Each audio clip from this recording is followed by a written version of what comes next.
Boa noite. Pensar política hoje em modelo diferente daquilo que é habitual. Tenho comigo dois economistas, o Dr. Couto Lopes e o Dr. Viriato Monteiro, que trabalharam sempre, ou andaram sempre pelas zonas das finanças e do sistema financeiro. E hoje vamos falar sobre o sistema financeiro e aquilo que ele hoje, a maneira como vimos hoje, ou como analisamos hoje o setor financeiro. Isto vem mesmo a propósito porque quer um quer outro fazem parte da lista concorrente à Associação Mutualista Montepio Geral. Mas não é disso, também é disso que vamos falar, mas vamos começar a falar por outras coisas mais generalistas, que é sobretudo saber que análise é que fazem a atualidade do sistema financeiro. Couto Lopes, começo por ti. O setor, eu tive 50 anos na banca, comecei de paquete e acabei como presidente do banco. Entretanto, da maneira como a banca tem evoluído, sempre no bom e no mau sentido. No bom sentido, porque tecnicamente tem de facto sido do setor da atividade a que mais tem desenvolvido tecnicamente. No aspecto da credibilidade e dos princípios, aí, como toda a gente sabe, com os problemas que houve no Banco Espírito Santo, no BPN, de facto... BCP... Acho que com exceção mais ou menos do Santander e do BPI... Sim, de facto todos eles tiveram grandes crises. Claro que a banca, neste momento, é uma entidade... Antigamente dizia-se que um banco, o melhor negócio do mundo era um banco a dar lucro. O segundo melhor negócio do mundo era um banco que nem dava lucro nem dava prejuízo. E o terceiro melhor negócio do mundo era um banco que dava prejuízo. Hoje em dia já não é assim. Se os ativos dos bancos fossem criteriosamente avaliados, dificilmente os bancos neste momento poderiam dar lucros. Porque as taxas de juros estão tão esmagadas, os spreads, que é difícil, com os encargos, com os custos que eles têm de estrutura, é quase difícil um banco dar lucro. Mas é um negócio muito protegido. Eu costumo dizer que é um negócio em que os clientes oferecem a matéria-prima, ainda pagam para eles terem a matéria-prima, não é? Porque cobram as comissões, até da própria conta cobram comissões, e de facto não se percebe. Pois, é o problema. Quando antigamente a estrutura da banca era uma estrutura mais... direi mais simples, não é? Com muitos trabalhadores, e era um setor que remunerava bem os seus trabalhadores. Pois, não há dúvida nenhuma que ser bancário há 50 anos era um emprego de elite. Hoje em dia não é? Sim, hoje há muita gente a ganhar mais do que ganha um bancário. Não, mas se virmos que entre o negócio bancário é um negócio, quer dizer, pela sua gênese, capta dinheiro e coloca dinheiro. E a diferença entre uma coisa e outra é muito esmagada. Sim, portanto, por exemplo, vocês reparem... Mas as comissões têm subido. Pronto, não há dúvida. Mas, por exemplo, vamos falar do crédito à habitação. O crédito à habitação, há 4, 5 anos, tinha spreads de 0, qualquer coisa. Neste momento, a Euribor é próxima de 0. Então, quer dizer... Qual é a rentabilidade que esse crédito tem relativamente aos bancos? É quase nenhuma, quase nula, não é? Entretanto, não há dúvida nenhuma que neste momento também os bancos quase que não remuneram os spreads tem spreads muito interessantes. Mas o spread está ligado ao risco, não é? Sim. Se queremos mais spread, temos mais risco. Se tivermos mais risco, corremos o risco de imparidades e de muitos incobráveis, que foi aí que começou os grandes problemas da banca, não é? Que ainda hoje se mantém, é obrigado. Por exemplo, nós somos candidatos à Associação Mutualista, mas entre os 60% e os 70% do ativo da Associação Mutualista tem um banco, que dizem que é do setor social. Sim, é do setor social, porque a Associação Mutualista é do setor social. Mas o banco, a Caixa Económica, Montepio Geral, pauta-se por princípios de concorrência financeiros como um banco normal. E como criteriosamente o crédito que foi concedido sem esse tal critério, o que é que acontece? É que as imparidades têm absorvido parte da rentabilidade do banco, a estrutura é muito pesada, porque o banco não tem sido gerido por profissionais que sabem da banca. Tem sido gerido por um senhor que dá pelo nome do Dr. Tomás Correia, que é mais um ilusionista da gestão do que é um banqueiro. Mas daqui a pouco entraremos na questão do Montepio, para já vamos entrar vamos continuar nesta questão do setor em si e da sua rentabilidade, porque de facto é incompreensível como é que o setor financeiro, que antes, estou a falar, já não direi há 50 anos, direi há 40 anos, era um setor lucrativo, quando só tinha, sobretudo, a banca comercial, não é?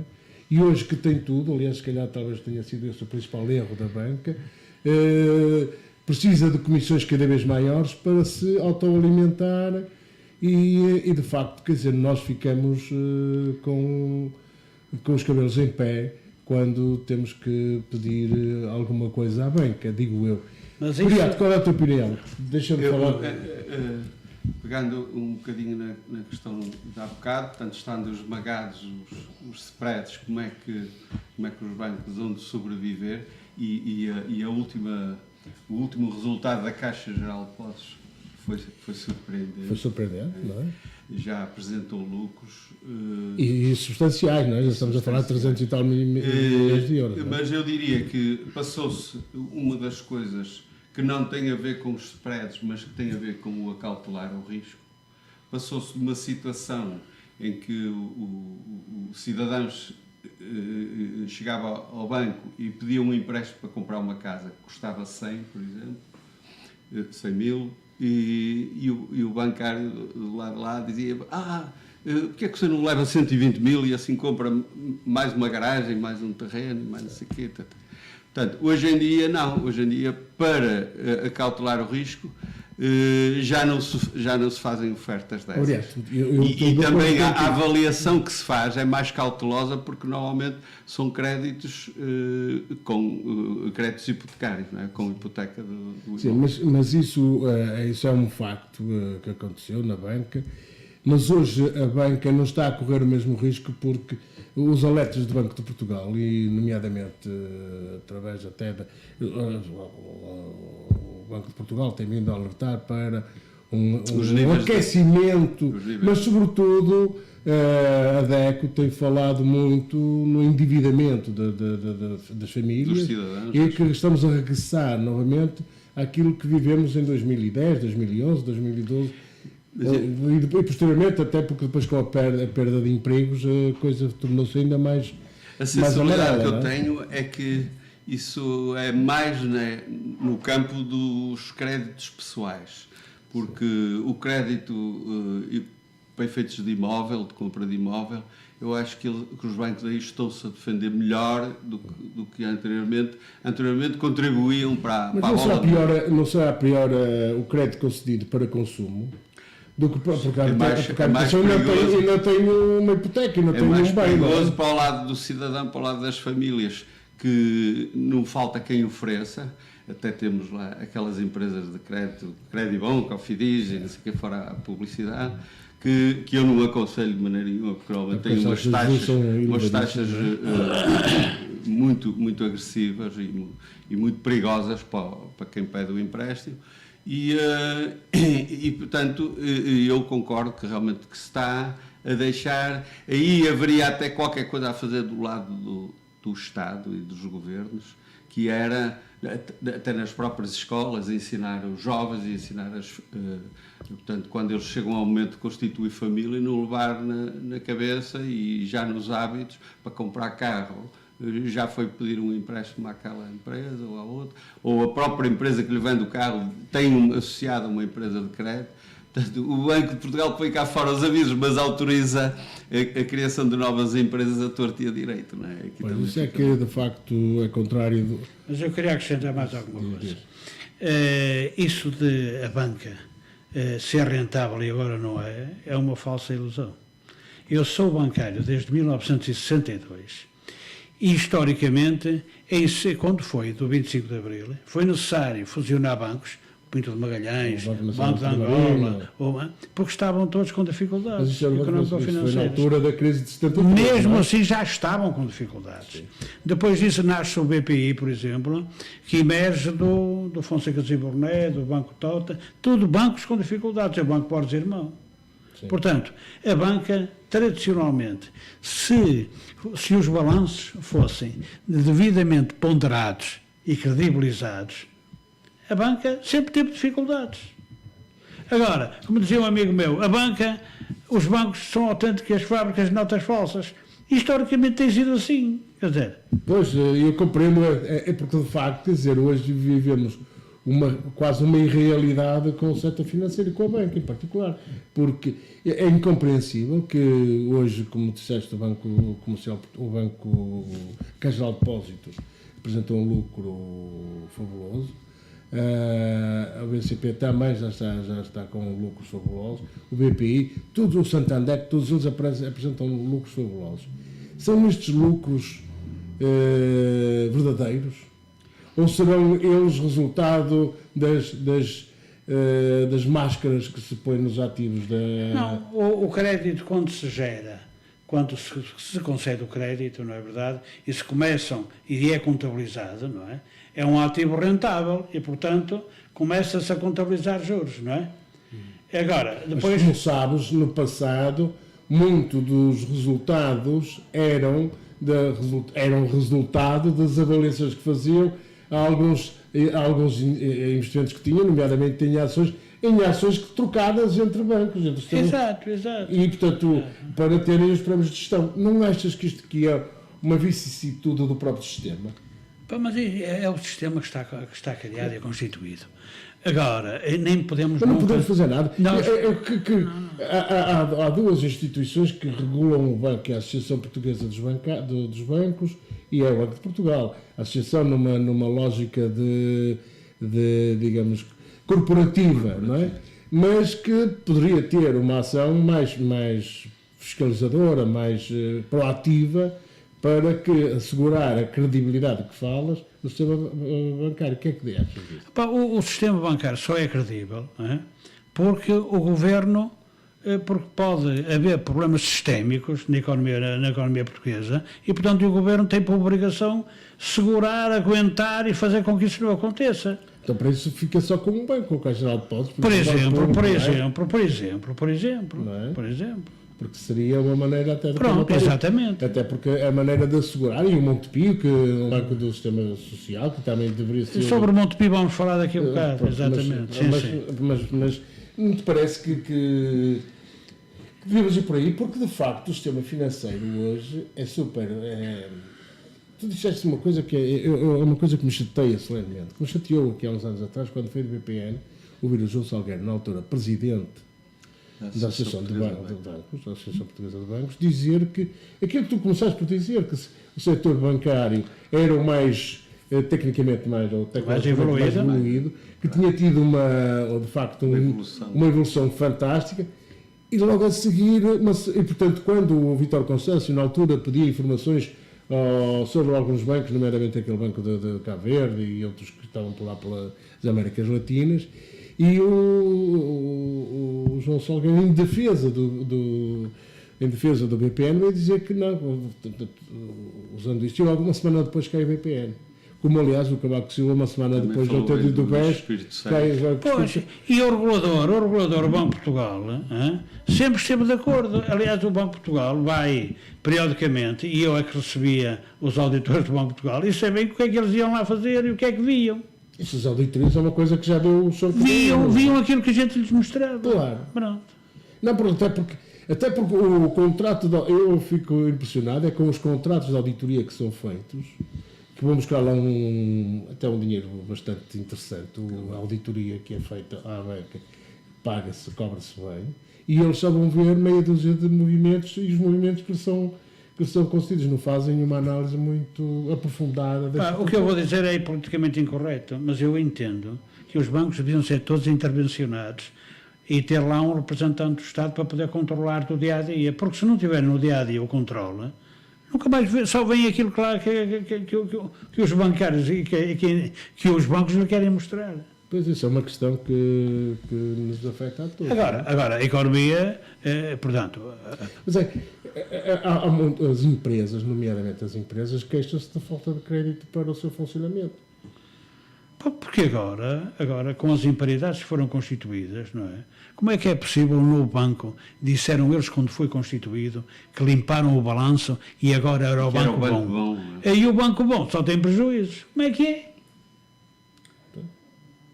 Há coisas que... Essa é a minha pergunta, eu quero a vossa resposta, não é? Não há resposta para isso.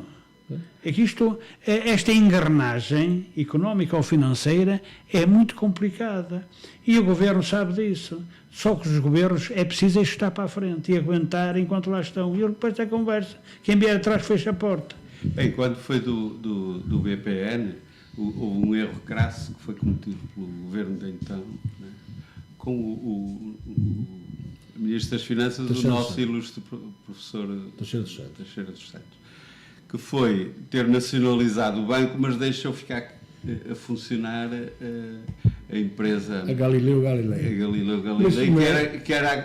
Que tinha os ativos bons e deixavam ficar... Mas eu, por acaso, eu dou-me bem com o Fernando Lima, que era na altura o presidente da Sociedade de Luz de Negócios, que ficou com a parte... A CLN, mas logo também, passado pouco tempo, fechou. Porque de facto, mas antes de fechar devem ter retirado o que era bom e deixado. Eu não sei, mas ela tinha um caráter de intervencionismo dentro das suas próprias instalações. Ela não funcionava em roda livre. E portanto, eu penso que já na altura se percebia que a Sociedade Lusa de Negócios, porque eles também quiseram abarcar tudo, a saúde, seguros, não sei o quê. Portanto, que criou ali mas de facto, quer dizer, o Lehman Brothers foi à falência. Porquê é que o BPN não foi à falência? Bem, todos os bancos, se quiserem, todos os bancos, dizia um banqueiro que já morreu, conhecia muito bem a banca por dentro, que se tivéssemos necessidade de liquidar os passivos, pegando nos ativos, nenhum banco tinha ativos suficientes para liquidar os passivos. Mas isso nós sabemos, não é?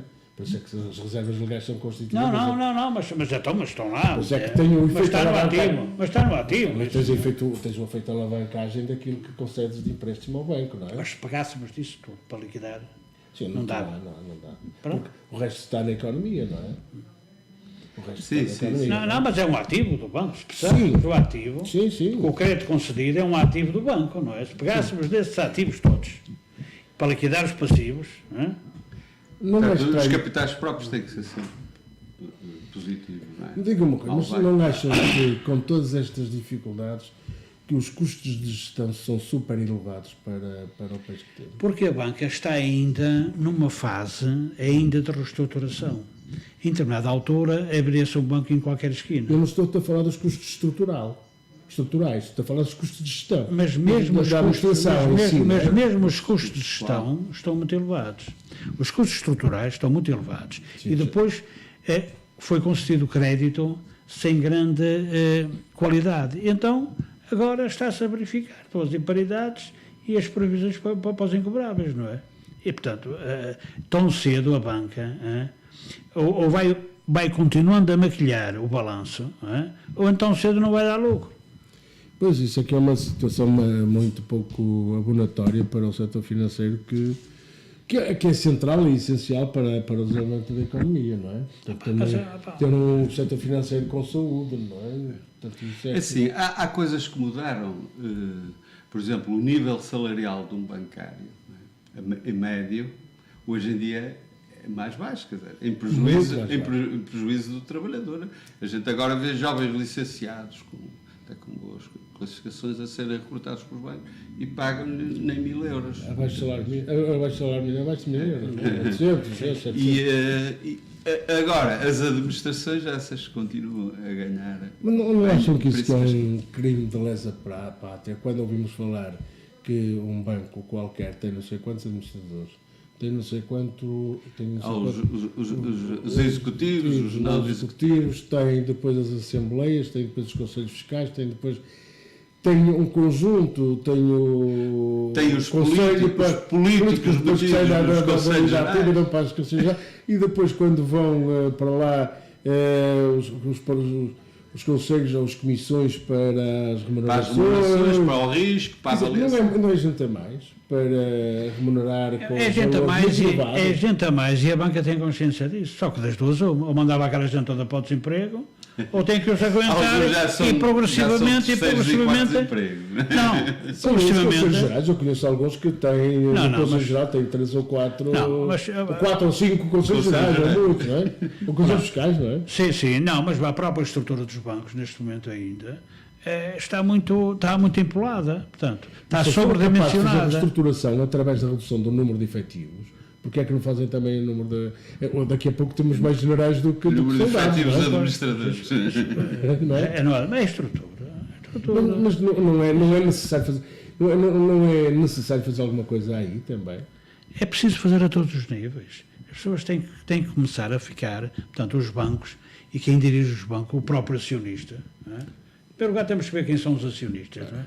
Mas com o capitalismo popular, os acionistas valem pouco, quer dizer, podem ter lá 10 mil, 20 mil ações, não é? Quase que não têm poder de intervenção, não é? Não, mas tem que ser a todos os níveis. Isto é um problema. Mas por exemplo, quando é um banco em que os capitais públicos estão em maioria, ou em totalidade, por exemplo, a Caixa Geral de Depósitos, torna-se, quer dizer, o poder político tem a faca e o queijo na mão, não é? O problema é que muitas vezes olha-se para os bancos um pouco à moda antiga, mas também se olha para os bancos para dar emprego a ex-políticos e ex-deputados. Então, Montepio é o albergue. Mas isso tem sido uma prática errada, que tem sido praticada ao longo dos anos,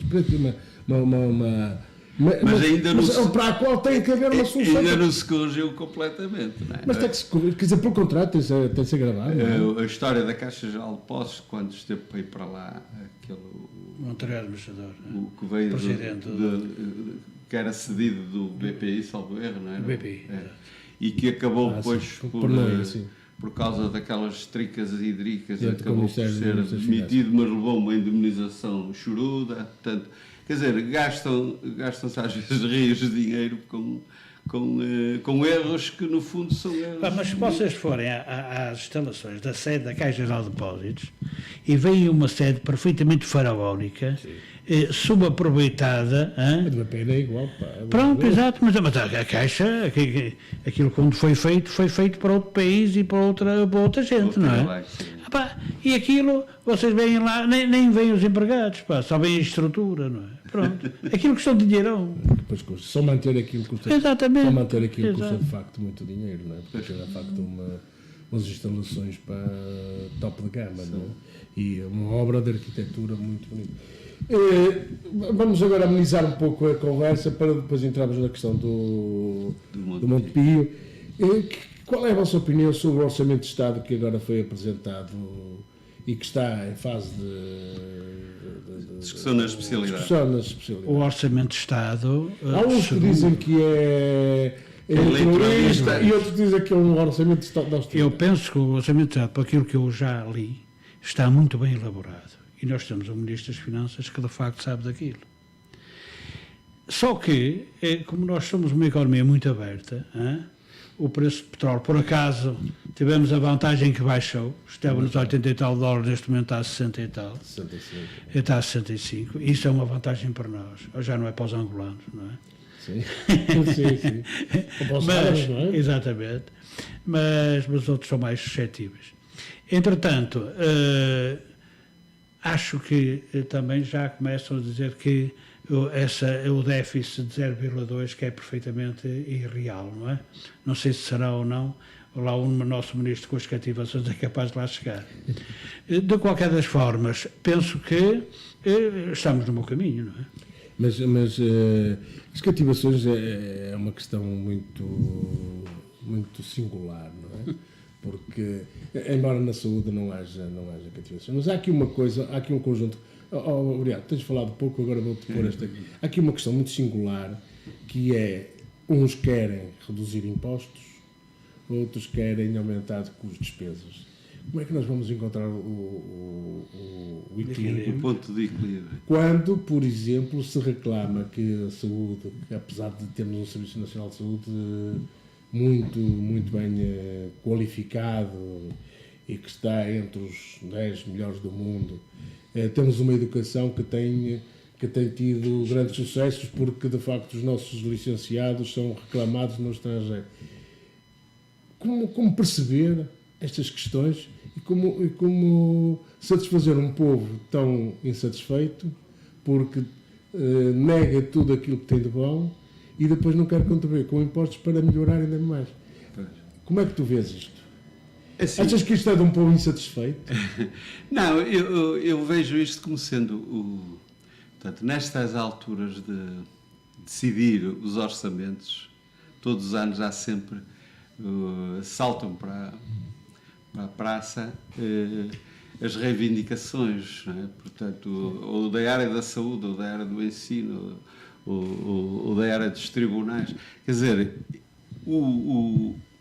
enquanto o governo de Passos Coelho, as pessoas já sabiam ao que ele vinha e foram cortes logo de entrada e tal, e as pessoas aguentaram durante 4, 5 anos sem ter aumentos, os funcionários públicos, foram-lhes congeladas as carreiras, foram-lhes congelados os níveis salariais, aguentaram ali. Agora, com o corte do subsídio de Natal. Exato, ou cortes de um subsídio. Depois aumento das horas de trabalho, 35 a 40 horas. E, portanto, eles tiveram, em termos reais, em termos líquidos dos salários deles, eles realmente tiveram perdas e agora alguns desses congelamentos que desapareceram, portanto, eles não têm aumentos reais há mais de 10 anos.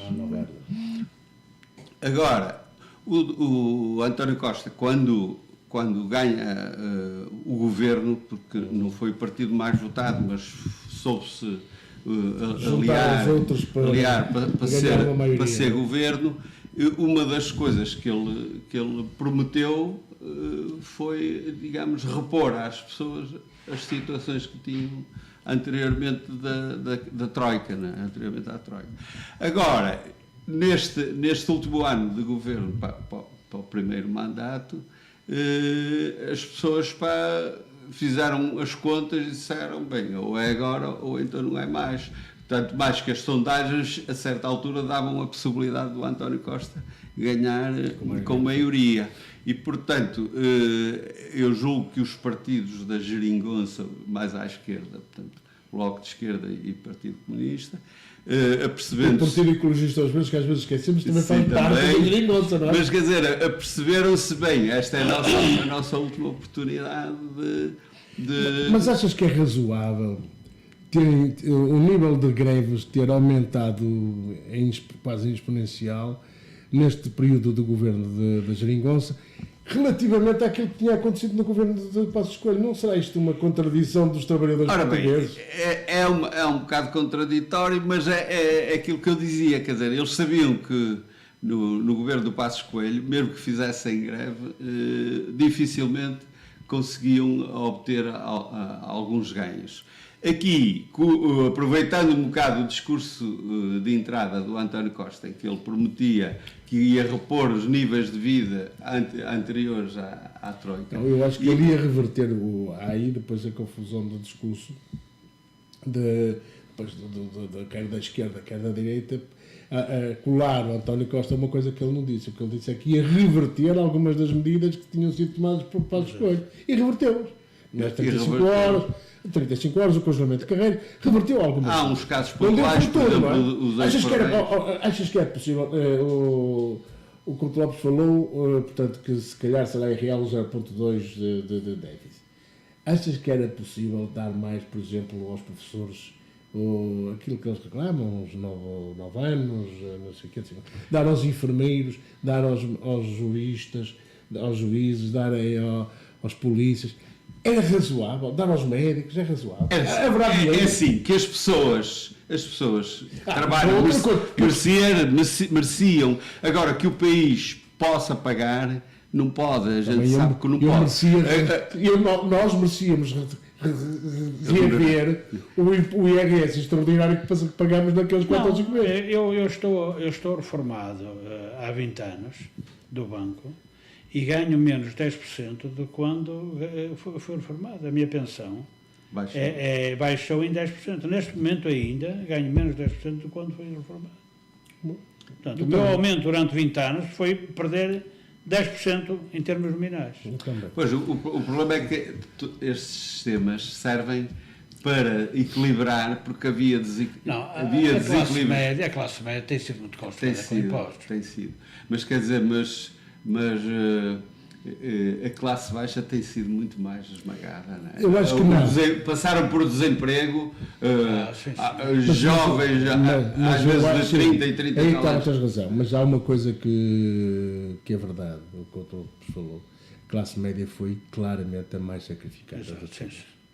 Porque é aquela que já tinha um nível de vida mais ou menos estabilizado e também teve problemas do desemprego, mas foi aquela que mais contribuiu com impostos. A classe baixa, não é? Se estamos a falar em questões de classe, a classe baixa, poucos impostos pagaram. Percebes?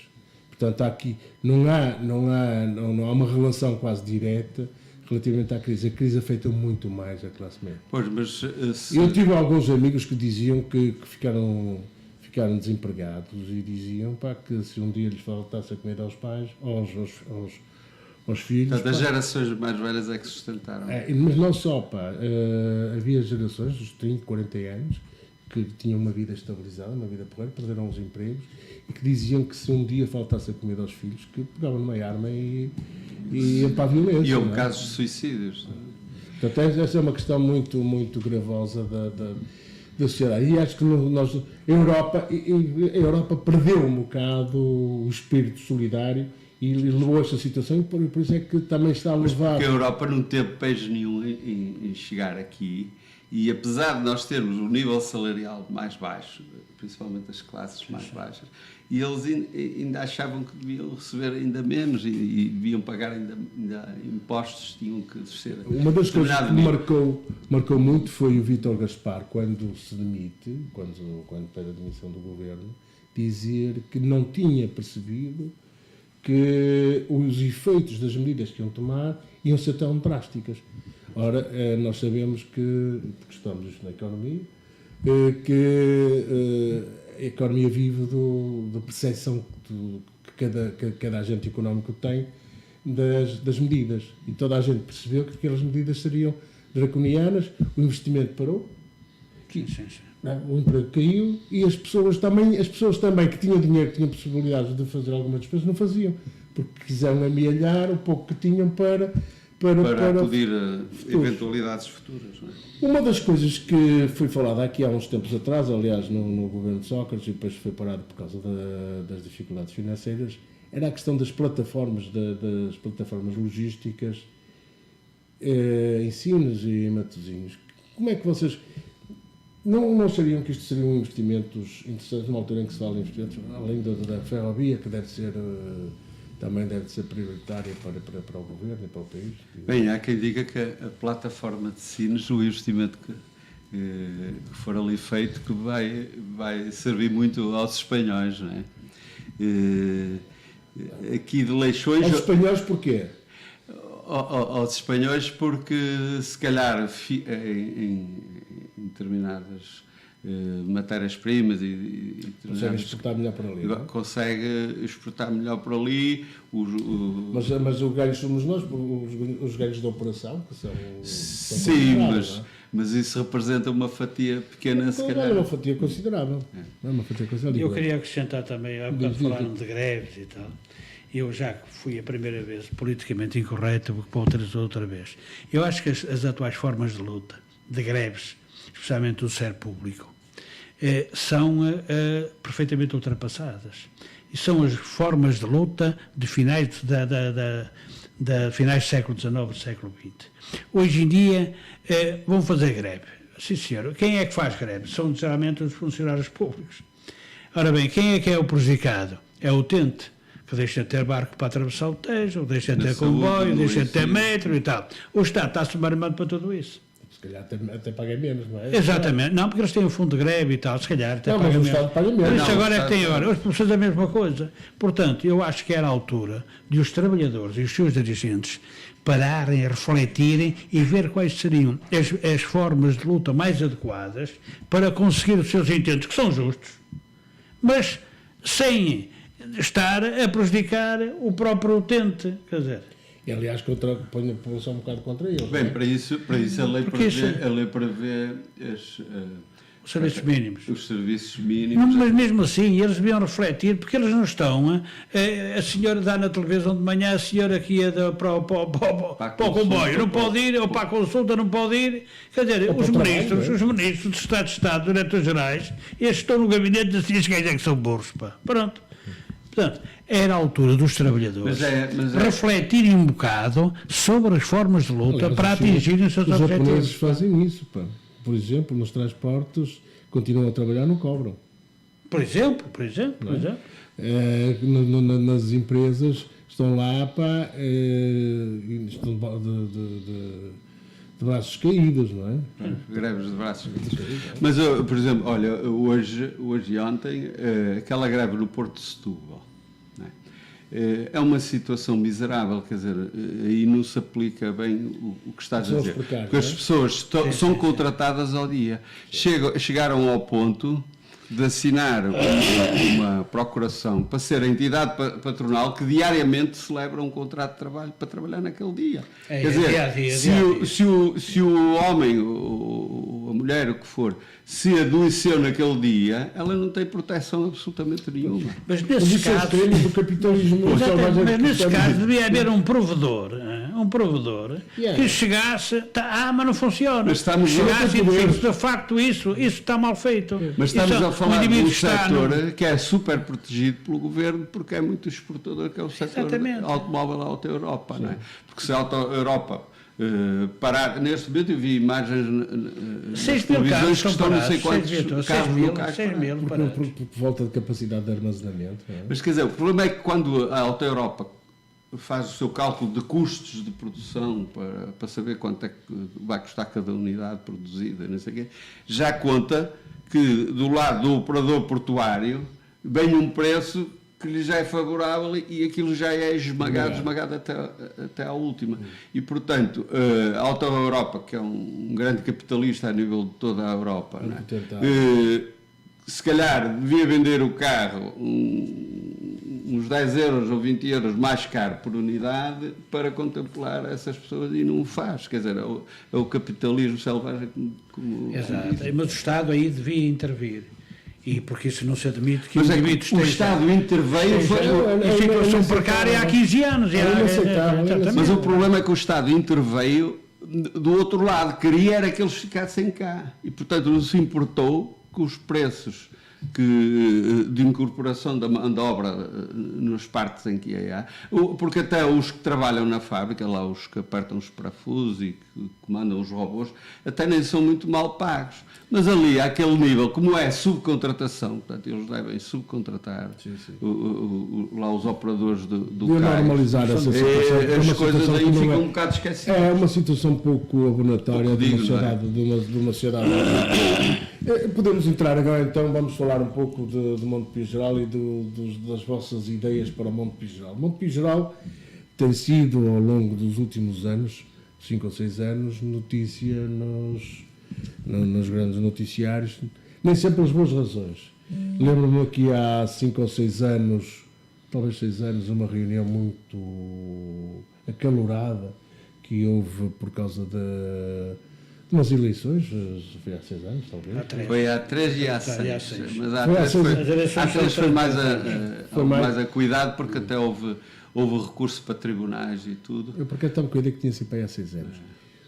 O atual presidente, o Tomás Correia, o Dr. Tomás Correia, tem sido fortemente criticado na comunicação social. Lembro-me de alguns artigos de opinião, nomeadamente de Daniel Oliveira e de um José João Maria Tavares, do Público, que responsabilidades é que têm sido imputadas ou que estão a ser imputadas ao Tomás Correia para que, de facto, haja este mal-estar no Montepio Geral? O Montepio, a Associação Mutualista, Montepio Geral, é uma associação... Sim, é que normalmente nós olhamos para o Montepio e esquecemos que por trás do Montepio, do banco, da parte financeira, está uma associação mutualista. A Associação Mutualista é o acionista. É uma associação com mais de 100 anos de existência, é uma associação que tem mais de 600 mil associados e que, portanto, sempre se pautou por idoneidade, pelo prestígio e pela segurança. Desde os últimos meia dúzia de anos, há 8 anos, penso eu, que entrou para lá o senhor doutor Tomás Correia, que deixou de ser o banco, quer dizer, a associação credível, com ativos perfeitamente fiáveis, para servir para tudo quanto é jogo e objetivos que só ele sabe, não é? E deixou de dar resposta aos verdadeiros anseios dos associados da Associação Mutualista. Eu, que até estava com os meus 70 anos, já podia estar, era descansado, entendi isto como um imperativo de consciência, atendendo à encruzilhada em que se encontra a Associação Mutualista.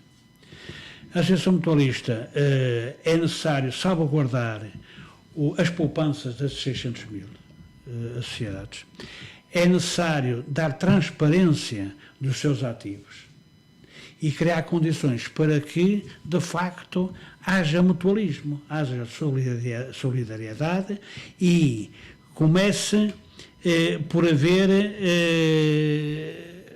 portanto, uma prática mais transparente, não é? E credível do que tem sido feito até agora. Portanto, dado que, por exemplo, a Associação Mutualista, 600 mil associados, por mês entram na Associação Mutualista, muita gente não tem a consciência disso, 1 milhão de euros de cotas de associados. Portanto, vejam lá o que é gerir uma entidade em que tem de rendimento todos os meses 1 milhão de euros. Não é? Portanto, é preciso pôr esse dinheiro em algum lado, rentabilizá-lo, é muito atrativo. O que é que o Dr. Tomás Correia tem feito? Para já, tem criado aqueles devaneios e tem aplicado o dinheiro na Caixa Económica, e bem, não é? Porque é o banco da Associação Mutualista. Posso só acrescentar, para ligar àquilo que falávamos há bocado dos bancos, é que o Dr. Tomás Correia, a certa altura, começou portanto, a incorporar como se fosse um banco comercial, quer dizer, uma visão megalómana, e quis que o Banco Montepio fosse um banco como os outros, com clientes comerciais, industriais portanto, começou a esquecer o lado mutualista que tem a ver mais com o associado. Que é, de facto, a base da sua instalação e implementação no tecido. A criação é no sentido da solidariedade, socorro em situações complicadas da vida, ou quando se é mais jovem, ou quando se é mais velho, sei lá, apoio na saúde, apoio para obter residências, portanto, empréstimos para compra de residências. Agora até se está a trabalhar também o apoio para residências de estudantes, que é uma lacuna muito grande que há, quer em Lisboa, quer no Porto. Mas, por exemplo, é ver aquilo que todos os princípios estão distorcidos. Tem residências Montepio. Parece que o mais barato é 3 mil euros por mês. Quanto? Não, 1.900. 1.900. Se for um casal, vai para os 3 mil. Para os 3 mil euros. Hein? Mas onde é que está a solidariedade? Onde é que está? Quem é que tem dinheiro para pagar isso? Hein? Claro. Hein? Na maioria do povo português. Não quer dizer que seja residências para pobres. Não é para pobres, não é? Mas tem que haver critérios nisto, não é? Sim. E tem que haver alguma solidariedade. Disso deveria ser de encontro o facto de que as residências fossem para os seus associados, digo eu. Exatamente, mas não é. Aquilo está aberto a todos e poucos associados lá entram, não é? Pronto. Mas, por exemplo, o ativo da Associação Mutualista. Se calhar ainda vai buscar subsídio à Segurança Social. Mais de 60% do ativo da Associação Mutualista está posto no banco. E o banco perdeu quantos, 1.000 e não sei quantos milhões nos últimos anos, não é? O que é que acontece? É que esse ativo da Associação Mutualista cada vez está mais depreciado, não é? Não, as perdas do Banco Montepio têm muito a ver com negócios, com a tal megalomania do Dr. Tomás Correia. Não descansou enquanto não comprou uma grande companhia de seguros e um grande banco, que foi o Finibanco. O Finibanco pagou 300 e tal milhões, um mau negócio para... quando tinha havido uma avaliação que lhe dava 100 e picos milhões. Menos 100 milhões. Uma das coisas que eu não compreendi bem, enquanto que a lista CIA que vocês representam apresenta no seu programa a evolução dos resultados ao longo dos últimos 6, 7 anos, 8 anos, não sei, desde 2010 até 2017, de prejuízos, embora com melhorias nos últimos anos. A ideia apresentada pela lista IA aponta para lucros ao longo desses mesmos 8 anos. O que é que se passa? Qual é a diferença? Não, foi a habilidade. Isso foi uma habilidade que ele fez neste... Explica melhor essa habilidade. É assim, portanto, tem a ver alguma coisa Montepio é uma instituição de utilidade pública e, portanto, é considerado também, tem o estatuto de IPSS e, portanto, não paga impostos tendo em conta os seus fins e, portanto, e ajuda, vocês verem... Tem a ver com o crédito fiscal, é isso que estás a dizer? Tem a ver, a certa altura, ele para, digamos, esconder os números negativos de capitais próprios, passavam a ser muitos, já ultrapassavam os 3 milhões, os 300 e tal milhões, e ele então teve uma ideia luminosa, deve ter pensado como no banco, porque inicialmente a administração do banco era a mesma administração da Associação Mutualista. Só houve uma separação quando, em 2015, o Banco de Portugal, face aos problemas que se estavam a colocar... Mas o Banco de Portugal ainda não tem qualquer o Banco de Portugal regulação sobre o Montepio Geral Banco. É sim, tem. O Banco de Portugal superintende completamente sobre a atividade da Caixa Económica Banco, Montepio Banco. O que não tem é sobre a Associação Mutualista. Da solidariedade. Pronto. E então, em 2015, houve a separação. O Dr. Tomás Correia e mais outros administradores foram considerados, digamos, foram impedidos de continuar na administração porque não tinham cumprido uma série de determinadas regras, por exemplo, transferências monstruosas que houve para offshores e para Angola e para não sei o quê, que não foram devidamente comunicadas. Foi retirada um bocado a carteira de operação do setor financeiro. É retirada a idoneidade. E então, o Dr. Tomás Correia e a sua equipe passou a ficar só com a Associação Mutualista e foi nomeada, indicado, ou pelo menos apontado pelo Banco de Portugal, o Dr. Félix Morgado e uma equipe. Mas o Dr. Tomás Correia e os seus administradores vogais continuaram a ganhar os mesmos salários que ganhavam principalmente quando geriam um banco. Portanto, os números conhecidos já há uns anos para cá são 30 mil por mês para o Dr. Tomás Correia e 24 mil por mês para cada um dos vogais. Com um cartão de crédito que atinge mais ou menos os mesmos valores, portanto, ele pode levar para casa 30 mil, são brutos, não é? Depois vai pagar impostos, mas isso todos nós também pagamos impostos. E ainda tem o cartão de crédito e depois ainda tem outras mordomias, Mercedes não sei quantos e motoristas. Pronto. Mas isso é uma coisa que nós, no nosso programa, nos propomos. Uma das medidas, logo das primeiras a tomar, é reduzir o nível salarial, porque uma associação mutualista que está ainda por cima com algumas dificuldades e a precisar de fazer algum saneamento financeiro, não pode ter ordenados principescos destes, não é? Mas todas estas coisas têm a cobertura divina do Padre Melícias. O Padre Melícias, que é o Presidente da Assembleia Geral, dá cobertura a tudo isto, tem voto de pobreza, mas não pratica, não é? E é a grande cobertura do Dr. Tomás Correia, é o Padre Melícias. A Igreja devia tomar algumas providências, não é? Relativamente a isto. Mas a Igreja não foi agora também chamada para intervir por causa da Santa Casa da Misericórdia de Lisboa? Pois. Onde está o dinheiro dos jovens? Portanto, isto está tudo encruzilhado. Mas acabou por não ser concretizado. Não, aí politicamente começou a dar muito... A avaliação também tinha sido feita, era muito generosa para muito.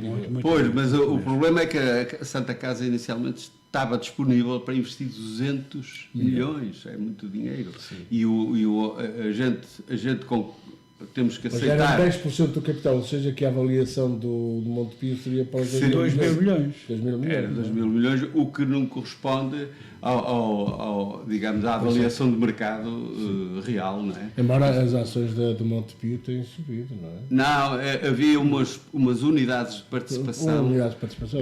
Que não tem subido. Ele emitiu aquilo, passado uns meses estavam a valer 50%.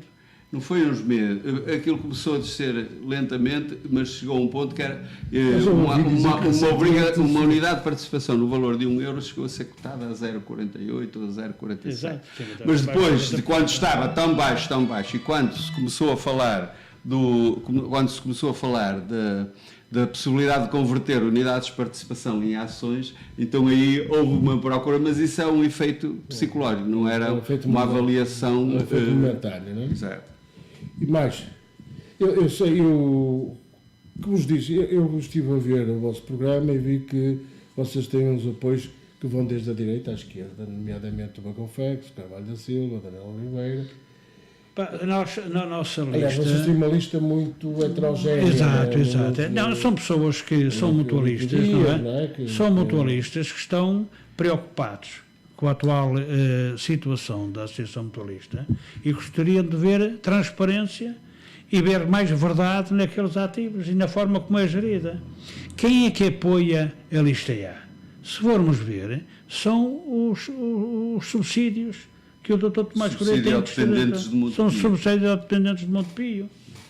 Que são, desculpa interromper, os artistas, portanto, cantores, músicos e eventualmente escritores, algum livro, e pintores e assim, entidades ligadas às IPSS, por exemplo, um nome que aparece lá, que eu tenho uma consideração enorme pela senhora e pelo marido principalmente, que é a doutora Manuela Ianes, só que ela é presidente do Instituto de Apoio à Criança, e o Instituto de Apoio à Criança também é uma instituição que é subsidiada pelo Montepio, portanto, ela sentiu-se ali entalada, se calhar hoje, eu não sei se ela me está a ouvir, mas se calhar hoje já estará arrependida de ter dado a cara, assim como há outras pessoas que a gente já sabe que estão a fazer marcha atrás, mas quer dizer, o problema é que o Montepio, como gera muito dinheiro, por exemplo, estas instituições aqui a gente vê no Porto e nos concelhos limítrofes, aquelas carrinhas a dizer Montepio, e aquilo é uma regra que foi criada dentro do Montepio, que é quando na altura de se apresentar o IRS, nós podemos consignar 0,5% a uma instituição. O Montepio assumiu o compromisso que foi todo o dinheiro que receber por aquela via vai comprar carrinhas e vai oferecer a uma instituição. Portanto, a gente já verifica que a nível do país já andam realmente muitas, mas até foi por essa... Há uma coisa que ao longo dos anos, conhecendo um bocado o funcionamento do Montepio, é uma das coisas que me surpreendeu sempre, é que nunca houve uma imagem do Montepio que se tenha sido transmitida para o exterior de uma entidade, de uma instituição com esse espírito, o espírito de solidariedade. Ficamos sempre a conhecer só a parte financeira, digamos, o banco Porquê? Porque não gera interesse ou porque há aquela vontade, de facto, como dizia o Viriato, de separar e portanto, e rentabilizar aquele património? Não, na sua gênese, Montepio era de facto uma instituição de solidariedade. Eu sei, o problema é que nunca se tem dado o enfoque nessa questão da solidariedade. Nos últimos 10 anos é que a deriva perdeu-se do Dr. Tomás Correia começou precisamente aí. Esqueceu a parte de solidariedade e de resolução dos problemas às famílias e às pessoas, e passou a dar o foco todo dele a querer ser um banqueiro como os outros, querer ganhar nome na praça, querer ganhar muito dinheiro para digamos, prestígio da própria pessoa, e esquecendo em detrimento das instituições. Agora, ficou por falar uma coisa que é, por que razão é que nós estamos juntos com pessoas? Porque temos pessoas que vão desde a esquerda até à direita. Quem vê o nosso programa vê o Dr. Bagão Félix a recomendar o voto em nós, vê o Dr. Eugênio Rosa, que é um conhecidíssimo militante do Partido Comunista, vê pessoas do PSD, o Dr. António Capucci, vê a Helena Roseta. Quer dizer, nós conseguimos congregar realmente apoios de todo o espectro político, porque são pessoas que já se aperceberam que o Dr. Tomás Correia que enverdou por uma linha que é suicidária, porque isto continuar nas mãos dele corre o risco de dar um estouro. E, portanto, havia necessidade de reagir. Agora, nas eleições anteriores, há 3 anos atrás, a lista do Dr. Tomás Correia, que tem vindo a perder sucessivamente votos, ficou em 58%. E a razão de ser, porque é que nós nos juntamos, é que as listas que se lhe opunham, que eram essencialmente 3 listas, todas somadas, conseguiam ir até aos 40, 42 votos. Portanto, nós estamos a um pequeno passo de conseguir vencer e inverter a tendência das coisas. E por outro lado, este ano há uma lista B que são os dissidentes do Tomás Correia. Pois também vai fazer... Pode ajudar. Mas agora que estamos no processo de campanha eleitoral, o que é que se... E, portanto, é uma pergunta sacramental a quem anda nas lides eleitorais, o que é que se propõe fazer em prol do Montepio, para que Montepio ganhe enfoque nas questões não está no nosso programa, mas muito sinteticamente, é imprescindível e urgente dar verdade ao Grupo Montepio. Temos de salvaguardar as poupanças dos associados, temos de rentabilizar essas poupanças e criar condições para haver mais solidariedade e para que seja praticado o verdadeiro mutualismo dentro da Associação Mutualista. E direcionar o foco mais para os produtos mutualistas. Possivelmente a gente gostaria de se libertar. Aliás, o Código Mutualista exige, não pode haver uma tão grande concentração de investimentos numa área ou numa entidade única. Portanto, vamos ter que pausadamente ir diminuindo o investimento no banco e nos seguros, e se calhar o ideal até seria desfazer-se da área dos seguros, porque a área mutualista, ao fim e ao cabo, acaba por ser um bocadinho concorrência entre a área seguradora e a área mutualista, e nós optamos estatutariamente, desde há muitos anos, pela via mutualista. Portanto, não faz sentido estarmos também a manter-nos na área seguradora, uma vez que elas são concorrentes. Aliás, a área seguradora esteve quase vendida aos chineses. Sim. Aliás, o Dr. Tomás Correia foi não sei quantas vezes à China para tratar disso. Só que depois parece que foi preso, lá o indivíduo estava o interlocutor e, portanto... Coisas que lhe acontecem na vida. Ora bem, chegamos ao fim do nosso programa. Eu vou dedicar este bocado de tempo para fazer uma nota relativamente a Gondomar. Posso só dizer uma coisa? Eu consegui saber que Gondomar tem 7.000 e tal associados mutualistas, mas aqui o Conselho Vizinho de Valongo tem mais 5.000 e tal, portanto, potencialmente nós estaremos a falar para pessoas que são associadas do Montepio e, portanto, resta-nos aconselhar às pessoas, para bem do Montepio, para bem de nós e de todos os associados, votem na lista C. Se tivesse o teu momento eleitoral. Exatamente. E agradecer. E agradecer à rádio. Primeiro queria agradecer ao Couto Lopes e ao Viriato este momento que me concederam de falarmos um bocado o que o Viriato tem ajudado ultimamente, com o Couto Lopes já não ouvi há uns anos, de falarmos um bocado de política, de economia, do setor financeiro e também de Montepio, que é sempre bom falarmos e trocarmos opiniões sobre esses temas. Eu queria aqui deixar para falar, para acabar o programa, a falar de uma nota que me apareceu recentemente, que é começar a ver, e acho que vai ser importante que se dê continuidade a isso, é a discussão sobre a linha do metro para Gondomar. Eu acho que temos que forçar, ajudar o Executivo da Câmara nesta batalha, que é trazer para Gondomar os acrescentos do metro que são bem necessários para a mobilidade no concelho. Muito boa noite, muito obrigado. Couto Lopes, Viriato, muito obrigado por estarem aqui comigo. E foi sempre um bom momento estarmos aqui juntos. Eu já não vi o Couto Lopes há uns anos lá. Exato. Boa noite. Boa noite.